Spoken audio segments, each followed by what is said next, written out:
네, 마태복음 21장 6절에서 13절까지의 말씀을 함께 한 목소리로 읽겠습니다.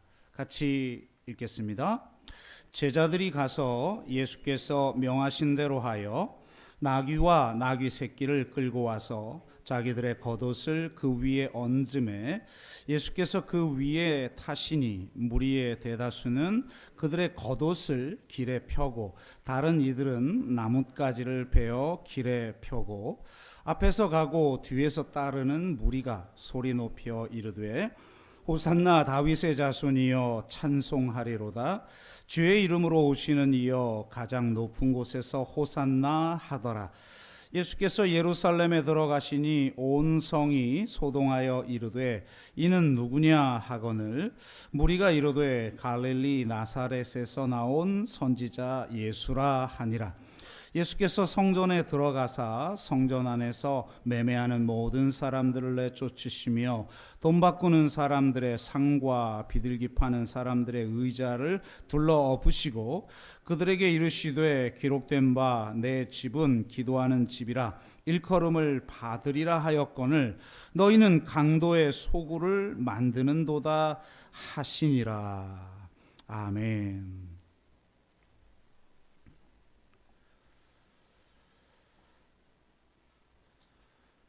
네, 지난 2월에 미국 에즈베리 대학교에서 놀라운 일이 있었죠. 역사적인 부흥 사건과 유사한 그런 현상들이 일어났고 미 전역의 그리스도인들이 에즈베리 대학교로 모여들었으며 전 세계 교회가 이 부흥 운동에 관심을 가졌습니다. 그래서 심지어는 한국에서도 미국으로 건너가 유튜브로 그 현장을 생중계하는 그런 사람들도 있었죠. 굉장히 놀라운 현상입니다. 왜냐하면 이런 현상은 지난 몇십 년 동안 거의 없었기 때문에 특히 기독교가 위기다라고 하는 그런 시대에 나타난 현상이기 때문에 더욱더 관심을 끌었는데요. 그래서 저에게도 월간 목회에서 좀 글을 부탁하여서 제가 탈성장 시대의 부흥이라는 제목의 글을 보냈습니다. 아마 6월 달에 나오게 될 텐데요. 앞부분만 잠깐 요약적으로 이야기를 하자면 이런 내용입니다. 에즈베리 대학교의 이 부흥의 역사에 대해서 한국 교회는 크게 두 가지 형태의 반응이 있었어요. 첫째는 수적 부흥의 역사를 기대하는 입장입니다. 와, 지금 기독교가 이렇게 위축되는데 놀라운 저 부흥의 역사가 일어남을 통해서 이 미국뿐만 아니라 이 한국에도 이제 부흥이 수적 부흥이 일어날 것이다. 이렇게 말하는 사람들이 있었어요. 이제 그걸 제가 소개했고, 둘째는 그거보다는 좀 건전한 입장인데 그것을 수적 부흥보다는 개인의 죄에 대한 회개와 삶의 변화라는 입장에서 접근을 한 겁니다. 그러니까 에즈베리 대학교에 일어난 그 현상을 우리가 부흥이라고 할 수 있는 이유는 수적인 의미가 아니라 바로 거기에 참여한 사람들의 개인적인 회개와 삶의 변화다. 그런데 그게 분명하게 나타났으므로 이건 부흥이다. 이런 입장이죠. 저는 이 두 가지 접근 방식의 한계를 이야기하면서 이제는 좀 더 새로운 접근 방식이 필요하다라고 말을 했고, 이를 전개해 나가기 위해서 우리 배덕만 교수의 견해를 소개했습니다. 그분의 의견은 이런 거예요. 부흥, 그러니까 리바이벌이죠. 부흥과 대각성, awakening이라고 하는데요. 대각성을 구별하는 학자들이 있다. 개인의 신앙이 위축됐다가 다시 살아나는, 혹은 교회가 신앙적으로 슬럼프에 있다가 다시 활기를 띠는 것을 부흥, 리바이벌이라고 한다면, 그런 성령의 역사나 영적인 다이너미즘이 교회의 경계를 넘어서 그 시대의 문화나 역사나 제도를 갱신하는 데 영향을 줬을 때에는 대각성이라 할 수 있다. 에즈베리 부흥이 부디 한 공간이나 몇 사람만의 어떤 영적 체험에 그치지 않고 미국 사회나 또 전 세계 교회에게 긍정적인 에너지를 줄 수 있는 대각성으로 발전되면 좋겠다. 이렇게 의견을 피력했어요. 그러니까 교회 울타리를 넘어서 이 사회를 변화시키는 데까지 나아가는 대각성이야말로 진정한 부흥이다. 뭐 이런 입장이죠. 이것을 소개하면서 저는 자연스럽게 이 탈성장 시대의 부흥이 어떤 것인가에 대한 이야기와 의견들을 좀 제시했습니다. 이 이야기를 드리면서 참 이런 걸 느낄 수가 있죠. 단지 이 에즈베리 대학의 이 부흥의 현상만이 아니라 어떤 사건이 있어도 한국 교회는 이 두 가지 시각으로 접근한다는 거예요. 수적인 부흥, 교회도 마찬가지죠. 이런 애드립 하면 안 되는데 갑자기 떠올라가지고 제가 예전에 교회에서 저를 좀 불러가지고 특별 기도회를 좀 해달라고 그래서 가가지고 제가 그 부목사 때는 제 의견을 뭐 다 말할 수가 없죠. 그러나 이제 저는 이제 담임 목사고 또 이제 한국교회 전체를 고민하면서 어떤 교회를 세워나갈까 이렇게 기도하는 사람이니까 가서 이 한국교회 문제점 그리고 복음, 한국교회가 전하는 복음의 한계, 그래서 이런 성경으로 다시 돌아가서 성경에서 제시하고 있는 하나님 나라의 복음, 복음의 공공성, 진정한 공동체성 이런 것들을 회복해야 한다라고 그냥 피를 토하면서 제가 이야기를 하고 또 그렇게만 하면 기도회로 가기가 어려우니까 이제 개인적인 은혜를 줄 수 있는 성령의 역사라든지 이런 것들도 이야기하면서 마무리하고 그냥 세게 기도를 하고 나왔어요. 그런데 이제 어떤 분이 막 따라오더니 목사님 잠깐 얘기할 수 있냐고 그래서 뭐 괜찮죠 뭐 그래서 이제 잠깐 가기 전에 저 밑에 로비에 앉아서 얘기를 하는데 저한테 그러는 거예요. 목사님 솔직히 목사님도 큰 교회 하고 싶잖아요. 그러는 거예요. 그러니까 제가 지금 이제 오직 수적인 성장만 이야기하고 개인 영혼권만 이야기한 한국교회 문제점에 대한 이야기를 막 얘기하고 막 그랬거든요. 그러니까 딱 와서 하는 말이 목사님 솔직히 목사님도 큰 교회 하고 싶잖아요. 자기 처남이 목사인데 작은 개척교회를 하고 있대요. 그래서 가서 자기가 물어본대요. 처남 큰 교회 하고 싶지? 솔직히 그렇대요. 인간적으로 말하면 그런 마음 없다면 거짓말이죠. 1%라도 있겠죠. 어떻게 인간이 그런 마음이 없겠어요. 그러나 저 중심에서 하나님을 찾고 지금 이 시대에 원하시는 하나님의 교회가 무엇인가를 위해서 분투하는 그런 이야기, 막 그런 간증, 그리고 한국교회 나갈 방향 이런 걸 얘기했는데 나오자마자 목사님도 솔직히 큰 교회 하고 싶죠. 우리 처남도 물어보니까 큰 교회 하고 싶다고 그러더라고요. 아니 2시간 동안 설교를 하고 피 터지게 30분간 기도회 인도하고 나온 사람한테 그 얘기를 하고 싶어서 우리 다른 얘기가 있나 봤더니 그 얘기예요 그냥. 그러니까 솔직하게 막 얘기해라. 그리고 솔직히 부흥하는 게 좋은 게 아니냐 뭐 이런 얘기죠. 네. 그래서 제가 아주 참담했던 적이 있었는데 두 가지예요. 뭐 이렇게 수적인 의미에서의 부흥, 그게 우리의 모든 말, 우리의 모든 그 교회 정체성 이걸 검증해주는 최고의 잣대죠. 이거 없으면 내가 아무리 뭐라고 해도 제 말은요 여러분이나 듣죠. 그래서 제가 이번에 썼던 걸 잠깐 저기 페이스북에 올렸는데 반응이 좋으니까 제 아내가 그러는 거예요. 역시 제가 지금 이제 5월 달에 이제 나옵니다. 드디어 책이 탈성장 교회잖아요. 탈성장을 누가 좋아하냐고. 아무도 사서 안 읽는다고. 탈성장 시대에 부흥 이걸로 바꾸는 게 좋겠다. 부흥자가 한국은 들어가야 이 책이 팔리니까 농담으로 그러는 거예요. 근데 말 된다 그랬어요. 누가 탈성장 교회를 읽겠냐. 탈성장 시대에 부흥 이래야지 제목을 바꿀까 하는 유혹이 잠깐 있었어요. 그러니까 모든 것의 기준이죠. 그게. 그 사람이 어떻게 살았든 무엇을 추구하든 어떤 삶의 질을 가든. 근데 좀 그런 것이 아닌 이야기를 하는 사람들이 있어요. 그나마 소수가. 근데 그분들은 대부분 그래 삶의 질이 중요하다. 삶의 변화가 중요하다. 그런데 다 개인적인 삶의 변화예요. 개인적인 회개와 변화. 그게 에즈베리에 있었다는 거예요. 그렇다면 그건 진짜 부흥이다. 지금 한국 교회에 있어야 될 것이 바로 이런 개인의 변화다. 이런 이야기예요.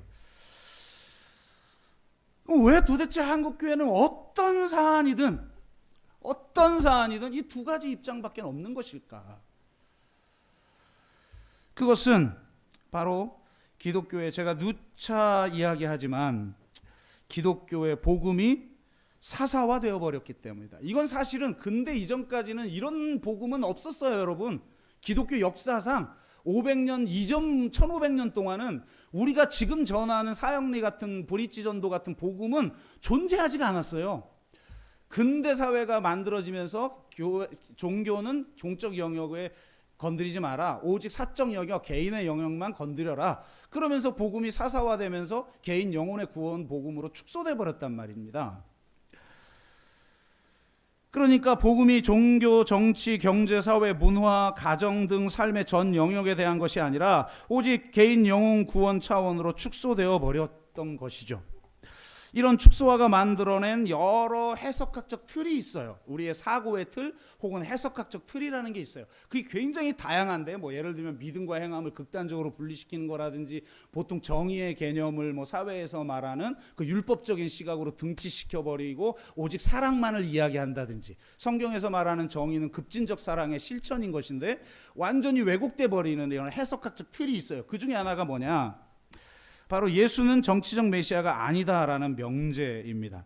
이스라엘 백성들은 예수를 로마에서 해방할 정치적 메시아로 바라보았지만 예수님은 자신을 우리를 죄에서 구원할 종교적인 대제사장으로 여겼다는 그런 의미인 거죠. 이런 해석학적 틀로 베드로의 고백이나 유다의 배신 혹은 예수님의 승천 등을 해석을 합니다. 예를 들면 사도행전 1장에 나타난 승천 사건을 한번 보죠. 예수님이 승천하시기 직전에 제자들이 예수님께 이런 질문을 해요. 주께서 이스라엘 나라를 회복하심이 이때니까? 그럼 여러분 이 본문에 대해서 설교 들으셨죠? 뭐라고 설교 들으셨어요? 신화생활 오래 한 분들? 뭐죠? 뭐였죠? 그죠? 제자들이 여전히 정치적 메시아를 기다리고 그 국가의 이스라엘의 회복을 기대하고 있다 하면서 안타까워하면서 이 본문을 이렇게 해석해요. 근데 여러분 생각해 보세요. 이게 예수님이 십자가에 달리시기 이전이라면 그 해석이 맞겠죠. 그래도 그건 잘못된 해석이지만 어쨌든 어떤 특정한 어떤 정치적 메시아 같은 그런 의미에서 질문을 했겠죠. 이런 질문. 이스라엘이 언제 회복됩니까? 그런데 보세요. 예수님이 십자가에서 죽으시고 부활까지 했어요. 그럼 이전에 잘못 안 떨고 있던 것들이 많이 여러분 좀 개정이 됐겠죠. 조정이 됐겠죠. 그리고 오늘 그 사도행전 1장에 보니까 3절에 보니까 40일 동안 그들에게 보이시며 하나님 나라의 일을 말씀하시니라. 그러니까 40일 동안 특강을 들었어요. 일타 강사에게 특별 교육을 받았어요. 그냥 탁월한 무슨 사람이 아니라 하나님의 아들이신 예수 그리스도에게 직접 40일 동안 하나님 나라에 대한 이야기를 들었어요. 그런데 그걸 듣고 나서도 또 예수님이 승천할 때 저기 이스라엘의 회복은 언제입니까? 이렇게 아직도 정치적 메시아를 통한 이스라엘의 회복을 구하는 그런 잘못된 질문을 했다가 말이 될까요? 그럼 이 정도면 이건 학생에게 문제가 있는 게 아니라 선생에게 문제가 있는 거 아니에요? 아무리 가르쳐도 몰라. 아무리 가르쳐도 잘못된 질문을 해. 그것도 십자가와 부활도 경험하고 승천하기 직전에 40일간 하나님 나라 특강을 하고 나서도 잘못된 질문을 했다? 이게 말이 됩니까? 그럼 선생 잘못이죠, 이거는. 그러니까 선생이 근데 잘못일 리가 없겠죠. 그렇다면 승천하기 직전에 제자들의 질문은 바른 질문이었겠죠. 그리고 예수님은 이 질문에 대해서 책망하지 않아요. 단지 이렇게 말하죠. 그 때와 시기는 하나님만 안다. 부정하지 않아요, 그 질문을. 그런데 우리는 자꾸 개인 내면의 죄의 문제 그리고 그 영혼의 구원이라고 하는 문제로 축소시킨 그 복음이 가지고 있는 여러 해석학들 중에 하나로 성경을 자꾸 재단한단 말이에요. 그런데 결코 그렇지 않다는 겁니다. 실제로 제자들의 질문에서 말하는 예루살렘은 실제 예루살렘의 회복일 수도 있고 신학적으로 재해석된 2000년 후에 사실 회복됐잖아요. 어쨌든 그리고 예수가 실제로 신학적으로 재해석된 예루살렘, 즉 새 예루살렘이라고도 할 수 있는 새 하늘과 새 땅으로서의 예루살렘을 이야기하는 것일 거예요. 왜냐하면 예수님이 구름 타고 승천하신 사건이 다니엘서에 나오는 그 인자에 대한 예언의 그림하고 똑같거든요. 요한계시록도 딱 그 구름 타고 오신 인자에 대한 이야기를 하잖아요. 그러니까 이런 질문을 한 거예요. 그때와 시기는 하나님만 알아. 그러니까 너희는 권능을 받고 내 증인이 되라. 이렇게 말씀하신 겁니다. 한마디로 예수는 참 왕이시라는 이야기죠. 그리고 예수님이 참 왕이시라는 말은 그분이야말로 정치적 메시아로 이 땅에 오셨다는 겁니다. 다만 유대인들이 꿈꾸고 기대했던 그런 왕이 아니었다는 거예요. 완전히 다른 성격의 왕이셨으며 그가 통치하시는 나라는 그들이 꿈꾸는 나라와는 완전히 다른 성격의 나라였던 것입니다. 그것이 무엇일까요? 오늘 본문을 통해서 그것에 대해서 나누어 보고 우리가 어떤 나라의 백성인지를 재확인하여 하나님 나라 백성으로서 우리가 어떻게 살아야 할지에 대해 숙고하는 시간이 되기를 축복합니다. 마가는 예수님이 입성하시고 나서 하루 있다가 다시 예루살렘으로 들어가서 소위 성전 정화 사건으로 알려진 그 일을 행하십니다. 그러니까 월요일 날 그 일을 행해요. 그런데 마태는 일요일 날 들어가잖아요. 그래서 우리 그 부활주일 그 사순절 기간의 주일이 그 종려주일이란 말이에요. 예수님이 입성한 날 일요일이고 월요일 날 성전 정화 사건을 행했다고 마가는 기록하지만 마태는 입성한 당일 날 성전 정화 사건을 행했다고 오늘 기록하고 있어요. 그러니까 입성과 성전 정화 사건을 하나로 묶어버린 거죠. 그러니까 왜 그랬을까? 이것은 어떤 의미를 우리에게 주는 것일까에 대해서 함께 나누어 보도록 하겠습니다. 이전에 마태복음을 가지고 한 57번 정도 설교를 했는데요. 그때 예루살렘의 입성을 마지막으로 하고 이제 설교를 후반부는 하지 않았어요. 왜냐하면 이건 너무 예민한 주제다.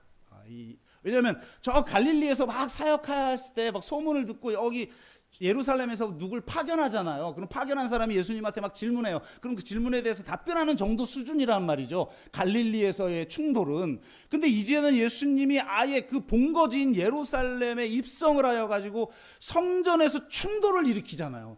이건 아주 이제 예민한 사안이기 때문에. 그렇다고 이걸 또 우리 한국교회처럼 개인 내면적인 어떤 의미로 예수님이 나귀를 타고 겸손하게 왔으니 우리도 겸손하게 이런 또 얘기를 하고 갈 수는 없잖아요, 제가. 그래서 이건 너무 어렵고 힘든 주제가 될 것 같다. 그래서 거기서 끊고 그냥 다른 성경을 했는데 이걸 안 할 수가 없어서 결국은 마무리하기로 했어요. 그래서 제가 오늘 왜 끊었는지를 한번 보여드리겠습니다. 그러나 또 우리에게 주는 도전과 은혜를 같이 좀 나누기를 원하는데요. 여러분, 예수님이 입성을 할 때 우리는 잘 모르지만 이 성경을 읽는 사람, 그 시대를 산 사람들은 예수님의 입성에서 두 개의 입성을 볼 줄 알아요. 하나는 바로 빌라도의 입성이에요. 예수님 당시 유대 땅은 로마 총독이 다스렸어요. 로마 총독과 로마 주력 부대는 서쪽으로 약 60마일 떨어진 가이사랴 해변에 주둔했습니다. 약간의 군대만이 예루살렘을 지키기 위해 예루살렘 성전과 성전 뜰이 내려다 보이는 안토니오 요새에 주둔했을 뿐이었어요. 하지만 중요한 절기 때가 되면 로마 총독과 로마 군은 가이사랴에서 예루살렘으로 옮겨옵니다. 유대인들의 종교적 신앙을 존경한다는 외교적 행위인 동시에 만약에 있을지도 모르는 소요 사태를 대비하기 위해서예요. 왜냐하면 그 신구약 중간기에 보면 어마어마한 소요와 폭동이 이 절기 때마다 일어나거든요. 그래서 많은 사람, 심지어는 유대인들과 사마리아인들끼리 충돌이 일어나서 서로를 죽인다든지 이런 일도 일어나고 로마 군인이 이 폭동을 잠재우기 위해서 수많은 지도자들과 이 백성들을 그냥 다 몰살시켜버리고 이런 일들이 막 비일비재했단 말이에요. 그래서 이제 그 명절만 되면 올라오는데 예수님도 지금 6월절 절기를 맞이하려고 지금 입성하신 거잖아요. 그러니까 이때 빌라도도 입성했을 것이다. 아마 어쩌면 거의 동시에 입성했을 수도 있다. 학자들은 이렇게 이야기를 합니다. 자, 한번 보세요. 상상해 보세요. 로마 황제의 대리 통치자인 빌라도를 필두로 한 제국의 군대가 서쪽에서 예루살렘으로 입성하는 장면을 한번 상상해 보세요. 얼마나 위용이 있을까요? 말을 탄 기병들, 영화에 여러분 물론 로마 군인 나오는 영화들 한번 보시면 아시잖아요. 말을 탄 기병들과 보병들, 펄럭이는 로마의 깃발들과 군화 소리, 대제국 로마의 위용이 느껴지는 행렬이죠. 모두가 그런 행렬을 보면서 우리도 저런 행렬이 가능한 나라를 세워야 된다, 그렇게 생각했겠죠. 로마의 권력과 군사력을 과시하며 들어오는 빌라도의 행렬 앞에 하나님의 도시인 예루살렘마저 아마 초라하게 느껴졌을 것입니다. 또한 로마의 기병과 보병대를 이끌고 예루살렘으로 들어오는 빌라도의 행렬은 로마 제국의 위용만을 과시하는 것이 아니라 로마의 제국주의적 신학의 정체를 드러내기도 해요. 왜냐하면 당시에는 오직 황제만이 신의 아들이요 세이비어였기, 구세주였기 때문에 그렇습니다. 빌라도의 행렬은 바로 그 신의 아들의 권세를 자랑하는 행렬이었던 것이죠. 반면 빌라도의 행렬과 반대편인 동쪽에서 예루살렘으로 입성하는 또 다른 행렬이 있습니다. 바로 예수님의 행렬이죠. 참 재미있게도 빌라도의 행렬은 에덴의 동쪽을 향한 행렬이에요. 우리 창세기 강해할 때 타락의 방향이 에덴의 동쪽으로 향하는 것이고 성전으로 들어가는 방향은 서쪽에서 동쪽으로 가는 방향이다, 이렇게 말씀드렸잖아요. 예수님의 행렬은 성전을 향한 서행이었습니다. 그분은 빌라도처럼 말과 전차와 군대를 끌고 오지 않으셨습니다. 그분은 오직 나귀를 타고 오셨어요. 온 천하의 진짜 황제이신 하나님의 대리 통치자로서 예루살렘에 입성하는 유대인의 왕 예수 그리스도는 겸손하여 나귀를 타고 오셨다는 거예요.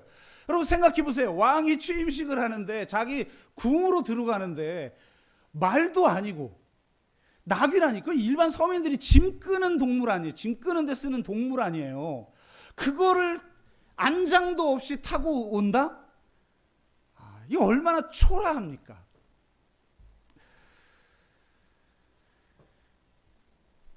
이건 바로 빌라도의 행렬에 대한 의도적인 시위였을 거예요. 로마의 황제가 진짜 왕이 아니라 하나님만이 진짜 왕이라고, 로마 제국이 아니라 하나님의 나라가 더 강력한 나라라고, 제국은 권력과 군사력으로 세워지지만 천국은 사랑과 희생을 통해 세워지는 평화의 나라라고 시위하기 위해서 예수님은 나귀를 타고 입성하신 것이죠. 마태는 이 예수님의 입성을 스가랴서의 성취로 이해했어요. 여러분 스가랴서 그 마태복음 초반부 오늘 읽었던 본문의 앞부분에서 말하고 있는 스가랴서의 온전한 본문은 스가랴서 9장 9절에서 10절 말씀인데요. 제가 한번 읽어드릴게요. 두 가지 의미의 메시아를 이야기합니다. 첫째, 보세요. 시온에 따라 크게 기뻐할지어다. 예루살렘에 따라 즐거이 부를지어다. 보라, 내 왕이 내게 임하시나니 그는 공의로우시며 구원을 베푸시며 겸손하여 나귀를 타시나니 나귀의 작은 것 곧 나귀 새끼니라. 이게 9절 말씀이에요. 그러니까 스가랴가 예언한 메시아는 이런 로마 같은 강력한 국가의 왕 같은 왕이 아니라는 거예요. 너무나 겸손하여서 나귀를 타는 참으로 초라한 분이라는 거예요. 겸손하여서 높아지는 자가 아니라, 더 강해지고 높아지고 더 많이 가지려는 자가 아니라 비워내고 더 낮아진 곳으로 나아가며 그냥 겸손하게 섬김을 받는 것이 아니라 섬기는 자, 도리어 남을 위해서 자신의 생명을 내어주려는 자, 그가 진정한 메시아라는 거예요. 그것이 진짜 성경에서 예언하고 있는 진짜 왕이라는 거예요. 이건 세상이 결코 추구하지 않는 왕이죠. 이스라엘이 기대하는 왕이 아니에요, 사실은. 그러나 이 성경 구절은 아는데 예수님이 나귀를 타고 들어오니까 와, 그 메시아가 이제 진짜 소문에 듣던 그 메시아가 왕으로 이제 오시는구나. 그러니까 다윗의 자손이요 하며 왕의 찬가, 호산나 왕의 찬가를 불러요. 예수님이 어떤 의미로 오시는지를 모르는 거죠. 십자가와 부활을 아직 경험하지 못했으니까요. 제자들조차 아직 모르는데요, 뭐. 그럼 10절은 뭐라고 이야기하느냐? 내가 에브라임의 병거와 예루살렘의 말을 끊겠고 전쟁하는 활도 끊으리니 그가 이방 사람에게 평화를 전할 것이요 그의 통치는 바다에서 바다까지 이르고 유브라데 강에서 땅 끝까지 이르리라. 이사야서나 미가서의 예언처럼 여러분, 칼을 보습으로 만들고 창을 낫으로 만드는, 그래서 다시는 전쟁을 연습할 필요도 없는 나라, 그런 새로운 나라를 세우겠다. 로마는 강력한 부와 군사력을 가지고 전 세계를 지배했지만 그런 전쟁조차 할 필요가 없는 새로운 나라, 진정한 평화의 나라, 서로 대립하면서 막힌 담을 놓고 서로 대립하는 그 두 부류의 사람들을, 막힌 담을 헐어버리고 둘을 한 사람으로 만들어, 한 세 사람으로 만들어 진정한 평화를 이루신 예수 그리스도, 그분이야말로 진정한 평화의 왕이라는 거예요. 그러니까 스가랴서를 통해서 이 나귀를 타고 입성하는 걸 통해서 진정한 왕은 겸손의 왕이요 평화의 왕이라는 겁니다. 그리고 그런 왕이 통치하는 나라는 이스라엘이 기대했던 나라하고는 전혀 다른 나라라는 거예요. 그러니까 그들이 기대했던 것과는 전혀 다른 새로운 나라를 출범시키기 위해서 오신 정치적 메시아신 거죠, 예수님은. 자, 이제 성전 정화 사건으로 알려진 사건에 대해서 나누어 보죠. 예수님은 성전에 들어가서 성전 안에서 매매하는 모든 사람들을 내쫓고 돈 바꾸는 사람들의 상과 비둘기를 파는 사람들의 의자를 둘러 엎어버리셔요. 그러고 나서 그들에게 이렇게 말씀하시죠. 기록된 바 내 집은 기도하는 집이라 일컬음을 받으리라 하였거늘 너희는 강도의 소굴을 만드는도다. 예수님이 이렇게 말씀하신 거에는 두 개의 성경 본문이 들어가 있어요. 하나는 이사야서 56장 7절입니다. 이렇습니다. 내가 곧 그들을 나의 성산으로 인도하여 기도하는 내 집에서 그들을 기쁘게 할 것이며 그들의 번제와 희생을 나의 제단에서 기꺼이 받게 되리니 이는 내 집은 만민이 기도하는 집이라 일컬음이 될 것임이라. 라는 구절입니다. 이 말씀을 인용하신 거예요, 예수님이. 그러면서 너희가 강도의 소굴로 만들었다. 이건 바로 예레미야서 7장 11절 말씀이죠. 예레미야서 7장은 성전 입구에서 성전에 예배드리러 제사 지내러 들어오는 사람들을 향해 예레미야가 선포하는 이야기예요. 그 중에 11절은 이렇습니다. 내 이름으로 일컬음을 받는 이 집이 너희 눈에는 도둑의 소굴로 보이느냐? 보라, 나 곧 내가 그것을 보았노라. 여호와의 말씀이니라.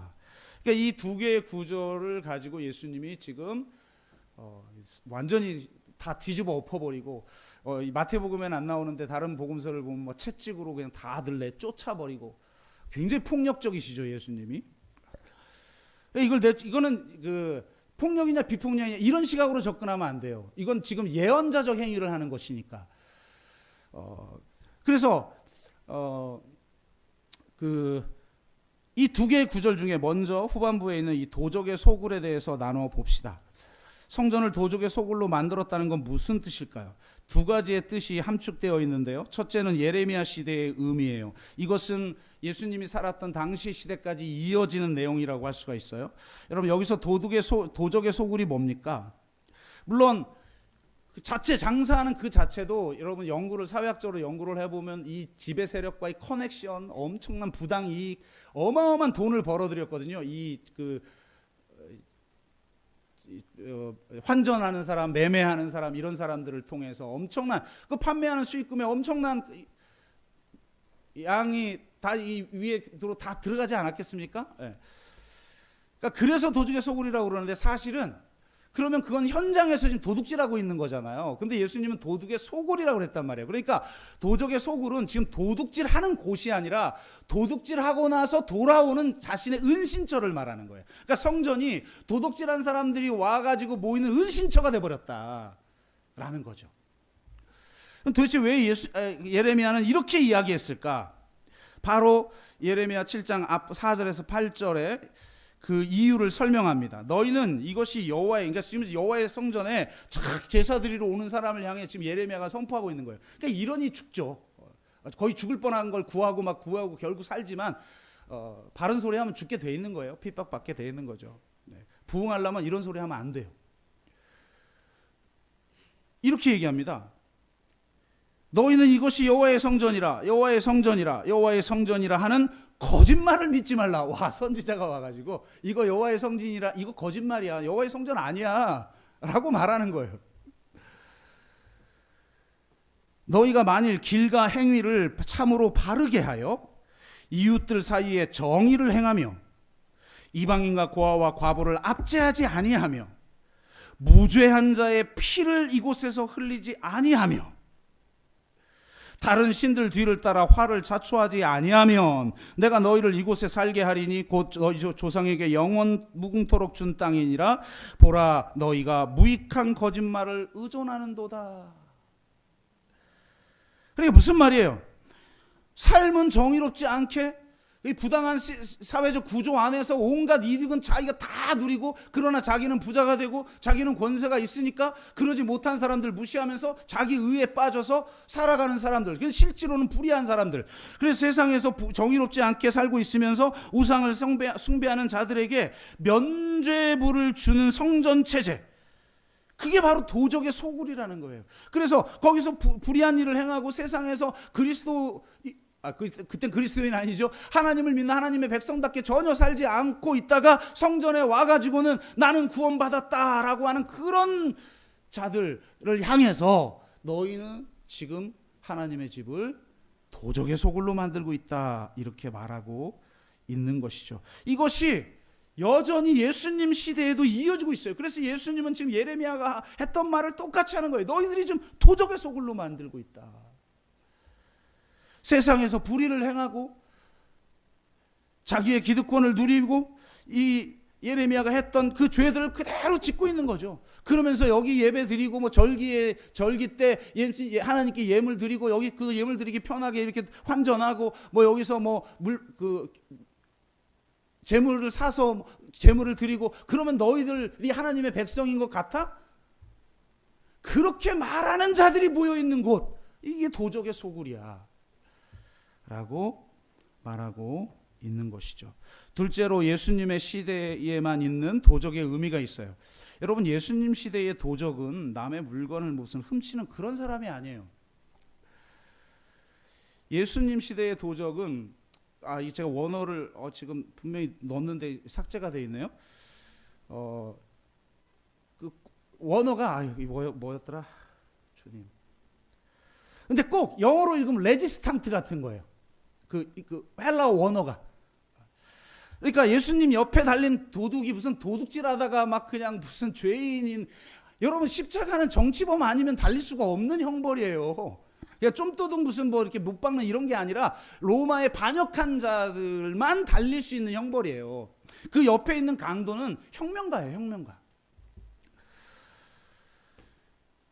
이들은 열심당원처럼 나라의 독립을 위해 폭력도 불사하는 무리들이었죠. 이들은 극단적 민족주의자들이에요. 순수한 이스라엘을 세우기 위해 민족의 반역자들을 처단해요. 그래서 이들을 죽이기 위해서 칼을 차고 다녀서 그것을 시카리옷이다. 그래서 이제 거기서 열심당원이라는 말이 나온 거죠. 젤롯 땅 이렇게 나온 거예요. 그리고 예수님의 제자 중에도 젤롯 당원이 있었잖아요. 그래서 예수님이 너희들을 잘 보호해라, 나는 이제 떠난다라고 하니까 품에서 칼을 꺼내잖아요. 아마 그 칼 꺼낸 그 사람이 젤롯 당원이었을 거예요. 근데 어쨌든 이런 순수한 이스라엘을 세우기 위해 민족의 반역들을 처단하였죠. 이들에게 세리는 결코 함께할 수 없는 자인 거예요. 이렇게 폭력적인 힘으로 이스라엘의 회복을 꿈꾸며 이스라엘이 로마보다 더 로마 같은 강대한 나라가 되기를 기대하는 자들, 베드로도 그랬죠. 이런 자들이야말로 이 기대하는 자들은 기대하는 모든 자들이 바로 이들의 공모자인 거죠. 모두가 그걸 꿈꾸는데 그걸 대신해 주는 사람이 있다는 말이에요.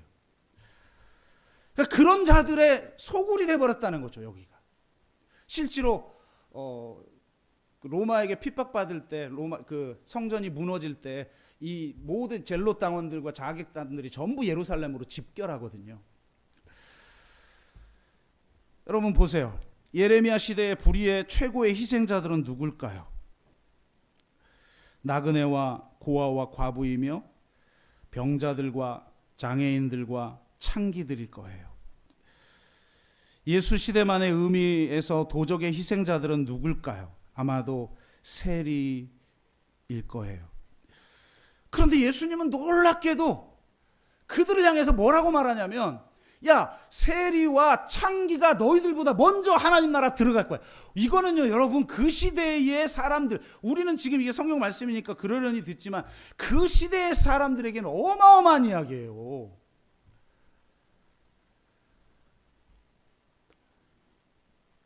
그러니 이런 말을 하니 죽을 수밖에 없는 거죠. 겸손의 왕이신 예수님은 제사장들이 볼 때 거룩하지 못한 자, 즉 가장 낮은 자들인 나그네와 고아와 과부, 그리고 병자들과 장애인들과 귀신 들린 자들과 창기들을 가장 먼저 새로운 백성으로 받아들이십니다. 평화의 왕이신 예수님은 혁명가들이 볼 때 가장 먼저 숙청해야 하는 이방인과 사마리아인들과 세리들까지도 가장 먼저 새로운 백성으로 받아들이십니다. 정말 예수님의 나라는 놀라운 나라예요. 이 세상에 서로 대적하고 있는 그 양쪽을 다 품어버리는 나라, 그리고 그 대립된 구조 속에서 서로 공모하면서 자기 유익을 누리고 있을 때 그 체제에서 신음하는 사람들, 저 창기들, 저 세리들, 저 병자들, 저 여성들, 저 가난한 자들, 저 어부들, 이스라엘의 정결법에 의해서 죄인 취급을 받을 수밖에 없는 자들, 안식일을 지킬 수 없는 자들, 그런 자들을 하나님의 자녀라고 선포하는 사람이 바로 예수님이었어요. 그러니 죽을 수밖에 없죠. 그렇게 선포하는 건 그들이 추구하고 있는 것을 무화시키는 것이고, 그들이 지금 이득을 누리고 있는 시스템 자체를 무너뜨리는 건데요, 얼마나 위험해요. 그러니 죽을 수밖에 없는 거죠. 그러니까 예수님이 이 성전 정화 사건을 통해서 지금 자신이 어떤 왕인지, 그리고 자신이 통치하는 나라는, 예수의 나라는 어떤 나라인지를 지금 보여주고 있는 거예요. 이 도적의 소굴이라는 말을 통해서. 다음으로 성전을 만민이 기도하는 집이라고 말한 이사야서를 예수님이 선택한 이유가 있어요. 먼저 이 만민의 의미가 중요합니다. 성전은 선택된 이스라엘 백성들만 기도하는 집이 아닙니다. 하나님에겐 그래요. 성전은 만민이 기도하는 집이에요. 온 세상의 모든 사람들이 와서 하나님께 기도하는 곳, 여러분, 이곳이 성전인 줄로 믿습니다.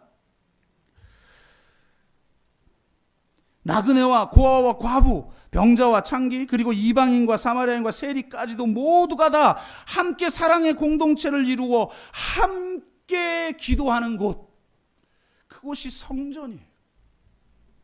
하지만 이스라엘은 그런 나라를 꿈꾸지 않았죠. 그것을 상징적으로 보여주는 곳이 바로 지금 돈 바꾸고 비둘기 파는 곳인 이 이방인의 뜰이에요.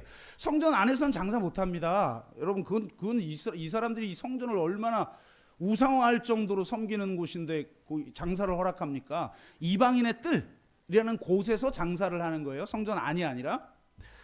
근데 이방인의 뜰과 성전 사이 난간에 이런 말이 있어요. 이방인은 거룩한 곳에 들어올 수 없다라는 경고문이 그리스어와 라틴어로 새긴 돌이 그 사이에 있어요.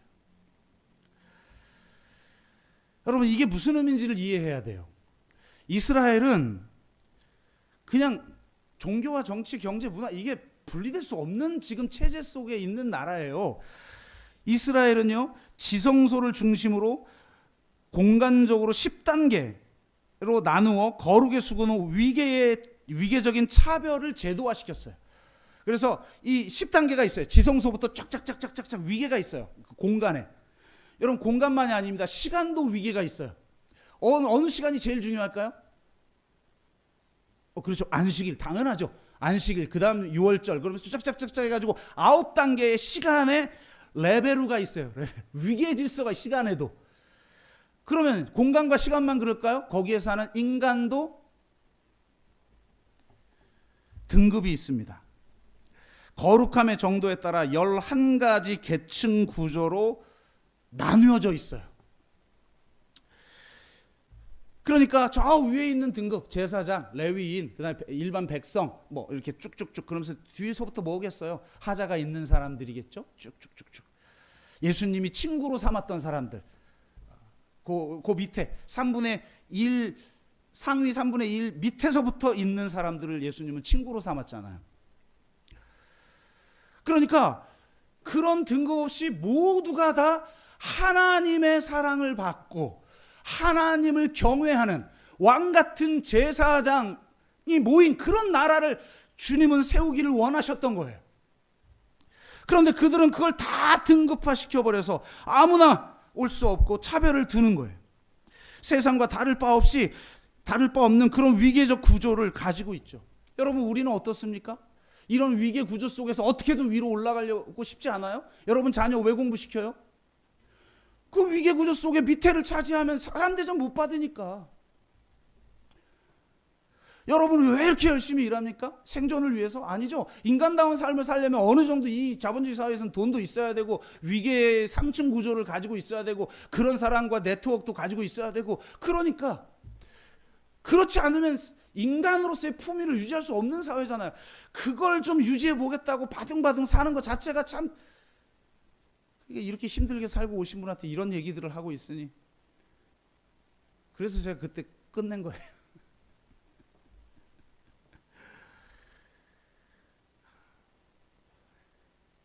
그러니까 이런 계층 구조의 하부 구조에 있는 걸 받쳐주는 사람들이죠. 그 구조를 받쳐주는 사람들이 바로 가난한 자와 병든 자, 세리와 창기, 여성과 이방인과 그리고 사마리아인 등이며 그들은 성전 출입에도 제한을 받아요. 여자들은 안에 못 들어갑니다, 여러분. 성전 안으로 못 들어가요. 병자들은 당연하죠. 죄인인데요. 그러니까 밖에서 미우면 밖에서 구걸이 나는 거예요. 바로 이런 등급 사회, 위계 사회 이를 단적으로 보여주는 것이 바로 여기에요. 이 이방인의 뜰. 그래서 여기서 장사하면서 이 체제에 빌붙어 있는 자들을 완전히 그냥 주님이 내쫓아버린 거죠. 그래서 그곳에서 만민이 기도하는 집을 너희가 강도의 소굴로 만들었다고 비판한 겁니다. 하나님의 나라에는 거룩의 위계가 없습니다. 여러분은 그분 안에 있으면 거룩한 자요 왕 같은 제사장인 줄로 믿습니다. 그러면 속으로만 나는 그래가 아니라 그런 대접을 할 수 있는 문화, 그런 대접을 할 수 있는 사회를 만들어야죠. 하나님의 정의와 공의가 이루어지는 세상, 내가 병들어도 인간의 품위를 잃지 않는 세상, 내가 장애인이어도 인간의 품위를 잃지 않는 세상, 내가 공부를 못해도 내가 하나님이 나에게 주신 그 사명을 마음껏 발휘할 수 있는 세상. 하나님의 나라는 그런 세상이에요.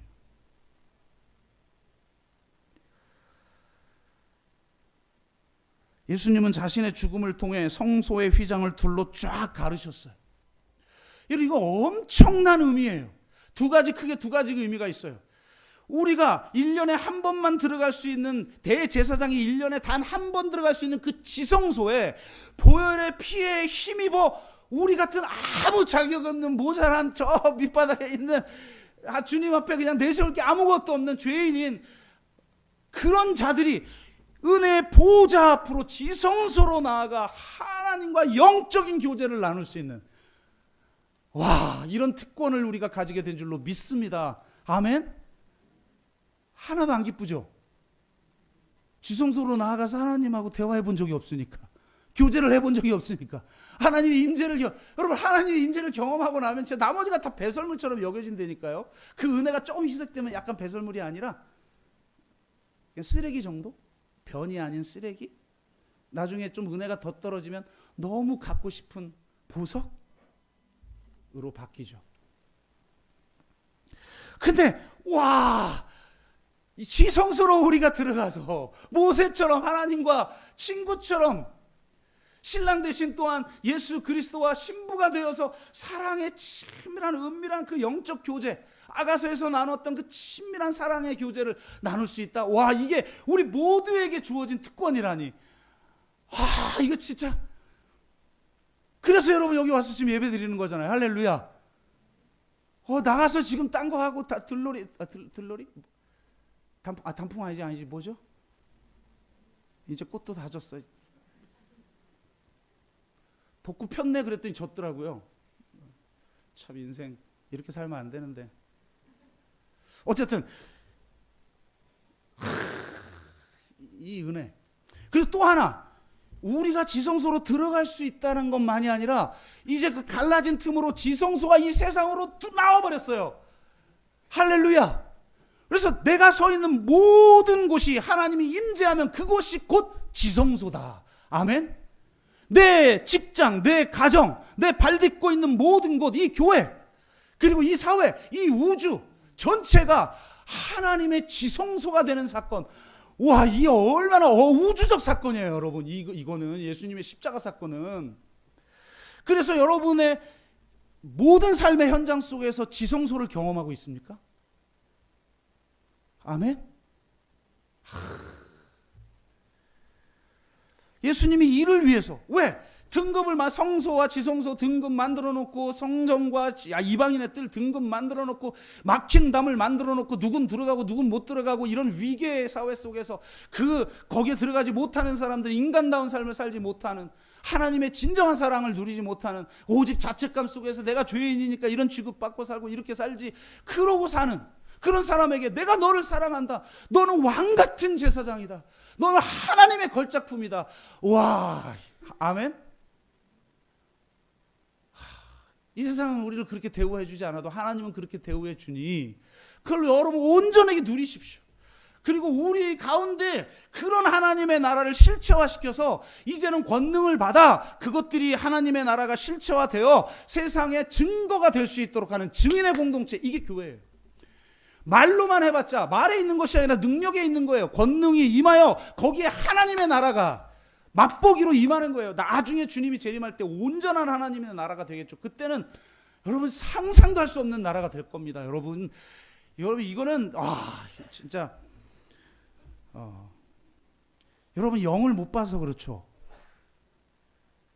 나중에 재림 후에 이 우리가 부활한 새로운 몸이 어떤 건지를 가시적으로 보여준 것 중에 하나가 예수님의 변화산 사건이란 말이에요. 황홀하지 않아요? 그런데 그것이 선취되어 지금 이 교회 가운데 나타나야 된다. 그게 증인 공동체의 특징이란 말이에요. 그러니까 너희는 때와 시기 이런 거 자꾸 따지지 말고 그냥 권능을 받아 증인의 삶을 살아라. 아멘? 그럼 복음 전도이기도 하고 말씀 선포이기도 하지만 공동체 가운데 하나님의 나라가 실체화되는 것을 세상 가운데 보여주는 것이죠. 그래야 그게 만민이 기도하는 집이에요. 누구든 오직 예수님의 십자가의 은혜로 하나님의 자녀, 하나님 나라 백성, 성전의 제사장이 될 수 있는 줄로 믿습니다. 다음으로 기도하는 집이라고 왜 표현했을까요? 이사야서는 성전을 제사 드리는 곳 혹은 성가대가 찬양하는 곳 여러 가지 말할 수 있는데 왜 도대체 기도하는 집이라고 말을 했을까요?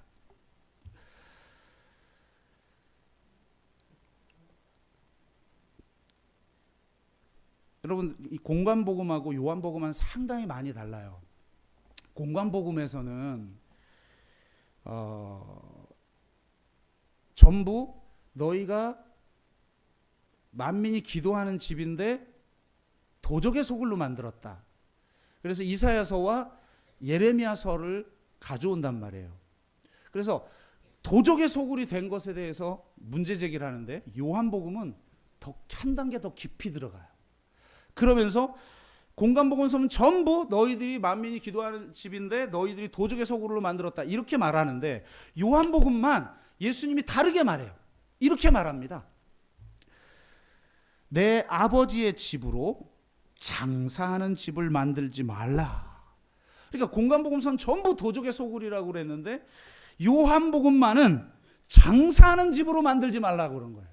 여러분 도대체 왜 이렇게 얘기했을까요?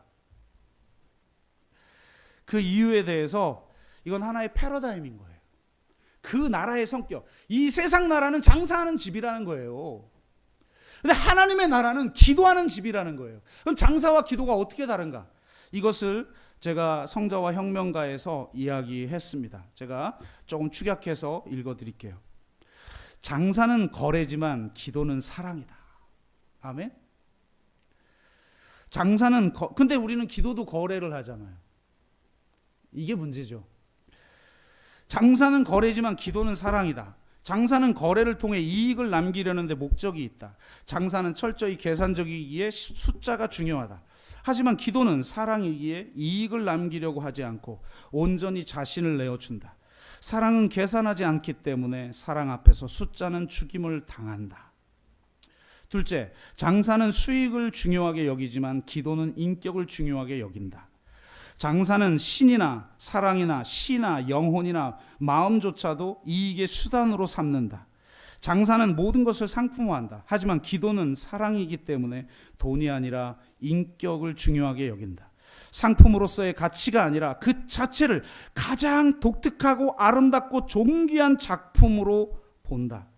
기도는 인격과 인격이 만나는 것 자체, 인격과 인격의 최단 거리인 사랑, 그 친밀함의 신비를 누리는 것이다. 셋째, 장사는 사람을 바쁘게 하고 기도는 쉼을 준다. 장사를 영어로 비즈니스라고 하는데 이건 비지와 플러스 NESS 명사형이 합쳐진 말이다. 바쁨 그 자체라는 겁니다. 장사는 경쟁과 속도의 패러다임이기 때문에 갈등이 항상 존재하고 영혼의 쉼이 없다. 하지만 기도는 쉼이다.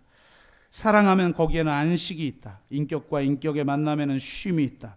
사랑 안에는 갈등도 싸움도 긴장도 없고 오직 안식이 있다. 넷째, 장사는 이용하는 것이고 기도는 즐기는 것이다. 장사는 한 송이 장미꽃을 보고도 이것을 팔아 얼마를 수익을 남길까라고 생각하며 그것을 이용하려 한다. 하지만 사랑은 즐기는 것이다. 한 송이 장미꽃 속에서도 하나님의 임재를 볼 줄 아는 것이다. 기도는 즐기는 것이다. 그를 즐거워하는 것이다. 기도에는 기쁨, 경탄, 감탄, 탄성, 감격 그리고 누림이 있다. 오직 사랑이 전부인 것, 그것이 기도다. 아멘. 여러분 그렇다고 장사하지 말라 이 말이 아니잖아요. 지금 패러다임을 말하고 있는 거예요. 그 나라의 성격을 보여주는. 그의 나라는 자격 없는 나그네, 과부와 고아, 병자들, 귀신 들린 자들, 장애인들, 여성들, 창기들, 세리들, 이방인들, 사마리아인들까지도 하나님 앞에 나올 수 있는 그런 은혜의 나라인 줄로 믿습니다. 그곳에서 장사하는 것이 아니라 서로 거래하는 것이 아니라 온전히 서로 사랑하는 공동체, 그것이 하나님의 나라인 줄로 믿습니다. 예수님은 그것을 보여주시기 위해서 내가 십자가와 부활을 통해서 이루는 나라는 이런 나라다. 그것을 보여주기 위해서 지금 성전을 정화시킨 거예요. 예수님의 이런 엄청난 파격적인 행동, 어떻게 보면 엄청난 분노를 바라는 이 행위, 그 분노의 핵심에 뭐가 있냐? 사랑이 있다는 거예요. 나를 향한 사랑, 아무 보잘것없는 나를 향한 사랑, 내세울 것 없는 여러분을 향한 사랑, 그런 여러분을 보잘것없고 만들고 내세울 것 없는 자로 만들고 있는 그런 자들을 그냥 뒤집어 엎으시면서 이들은 하나님의 걸작품이다, 존귀한 자다, 왕같은 제사장이다. 그들이 전부 모든 만민이 모여 하나님 앞에 사랑의 관계를 온전하게 누리는 곳, 그곳이 성전이다. 나의 나라는 곧 성전이다. 아멘. 이게 예수님이 지금 우리에게 전하는 도전인 것입니다. 바로 이러한 사랑을 우리는 예수님의 전적인 희생과 십자가의 사랑 때문에 정말 값없이 누릴 수 있게 된 것입니다. 여러분, 이 사랑에 완전히 사로잡혀 살아가기를 주의 이름으로 축복합니다. 이 사랑만이 내 삶의 근원적인 이유가 되기를 주의 이름으로 축복합니다. 그래서 우리가 정말 서로 사랑합시다. 그 어떤 자도 소외시키지 말고 정말 그 누구도 그 11등급의 제일 밑에 있는 등급까지도 예수님에게 올 수 있었던 것처럼 지금 이 세상에서 멸시하고 혐오하는 그런 등급에 있는 그런 계층에 있는 그런 부류에 있는 사람들까지도 예수님의 사랑, 우리 안에 나타난 예수님의 사랑 때문에 이곳에 오고 싶어하는 그런 곳이 되도록 여러분 온전히 서로 사랑하는 기도하는 집이 되기를 주의 이름으로 축복합니다. 우리가 함께 찬양하고 기도하겠습니다.